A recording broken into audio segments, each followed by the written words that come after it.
Nous allons voir comment transformer des aliments en nutriments le long de l'appareil digestif. Alors pour commencer, nous allons mettre les différents organes, voir où ils se situent. Donc les aliments rentrent par la bouche, avant de passer dans un long conduit qu'on appelle l'œsophage.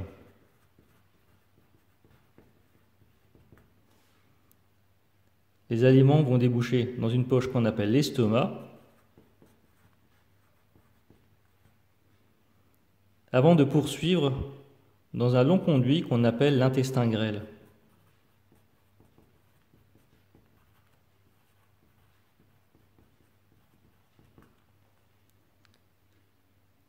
Ensuite, un autre long conduit qu'on appelle le gros intestin.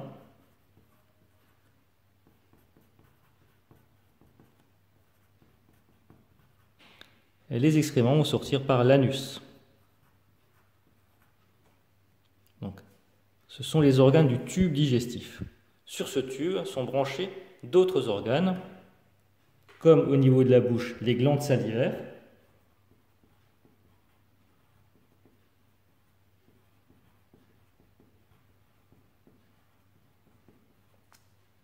un organe caché dans le foie qu'on appelle la vésicule biliaire,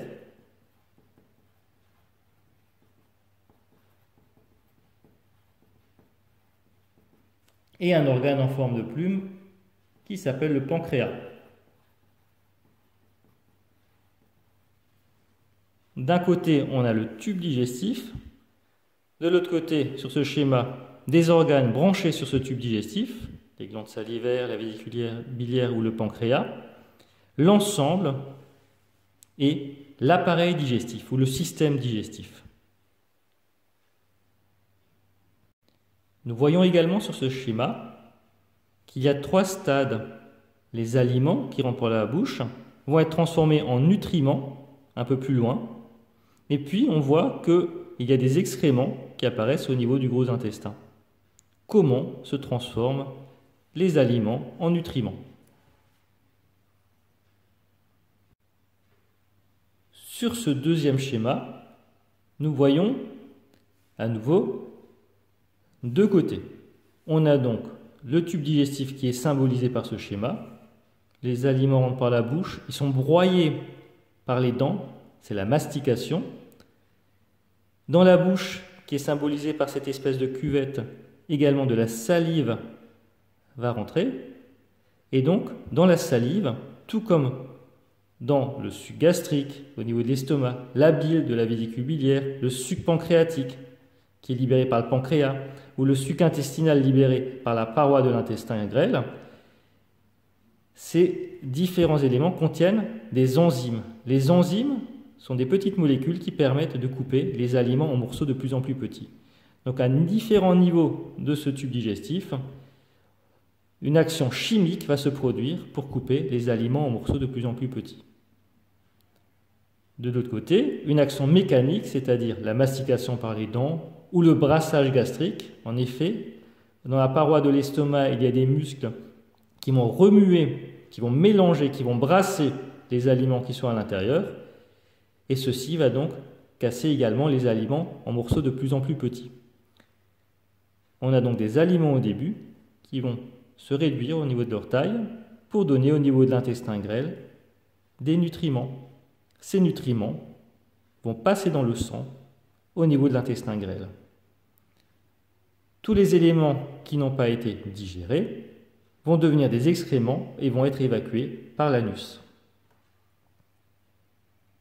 Ce graphique montre ce qu'il se passe au niveau du tube digestif. Il montre le pourcentage de glucides, lipides, protides présents dans le tube digestif en fonction de la distance à partir de la bouche. Donc ici par exemple c'est la bouche, l'œsophage, l'estomac, le long intestin grêle et puis le gros intestin. Donc on voit la progression de ces aliments tout au long de ce tube digestif.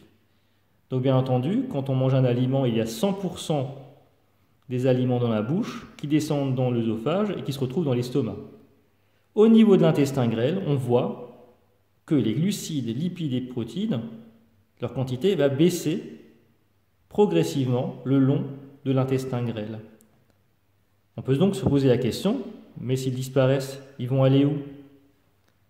Sur la photographie juste à côté, on voit l'intestin grêle avec de nombreux vaisseaux sanguins qui partent de cet intestin grêle. Ceci peut montrer que les nutriments, glucides, lipides, protéines, qui sont dans l'intestin grêle, vont passer dans le sang, et c'est pour ça qu'ils baissent progressivement. Ils disparaissent de l'intestin grêle, mais vont se retrouver dans le sang. Si l'on regarde de plus près ce qu'il se passe au niveau de l'intestin grêle, on voit que l'intestin grêle est un tube qui n'est absolument pas lisse à l'intérieur. On voit qu'il y a de petites bosses qui sont ici agrandies, que l'on nomme des villosités intestinales.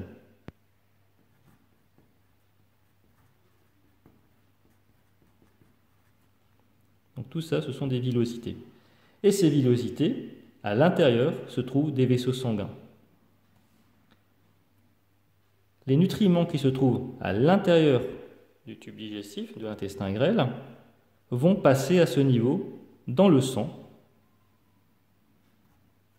Du coup, le sang qui est pauvre en nutriments va circuler, il va s'enrichir en nutriments, et en repartant de cette villosité, va se retrouver plus riche en nutriments. Ces nutriments vont être distribués dans tout le corps pour fabriquer de l'énergie.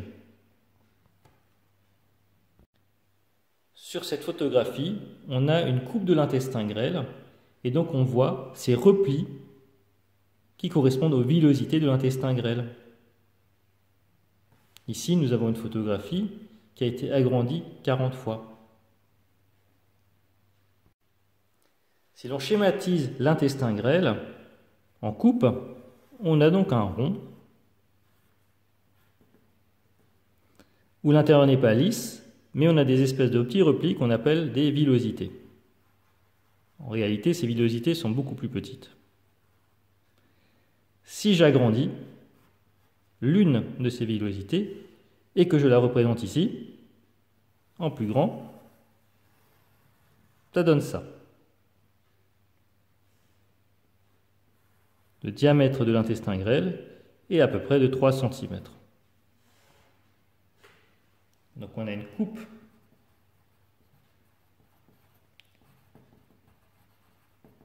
de l'intestin grêle ici.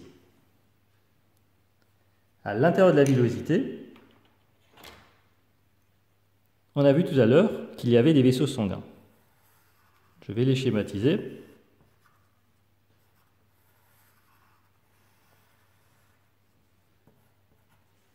Le sang arrive par là et ressort par là. On a donc ici le sang entrant dans la villosité et ici le sang sortant.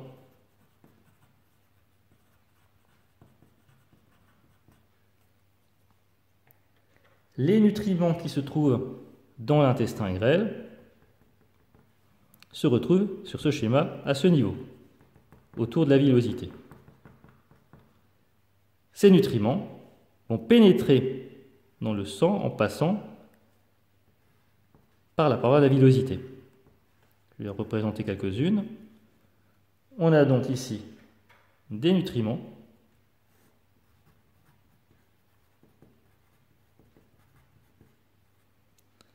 Le passage des nutriments dans le sang est appelé l'absorption intestinale. Donc on a ici un schéma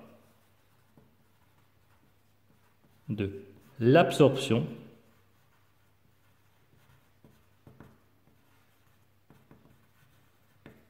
intestinale au niveau d'une villosité.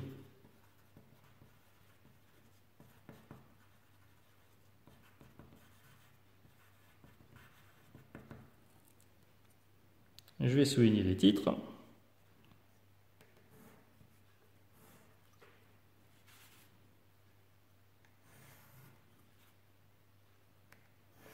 Et on a ici ce qu'on appelle un schéma fonctionnel qui explique le fonctionnement d'une villosité, c'est-à-dire le passage des nutriments dans le sang, on appelle ça l'absorption intestinale.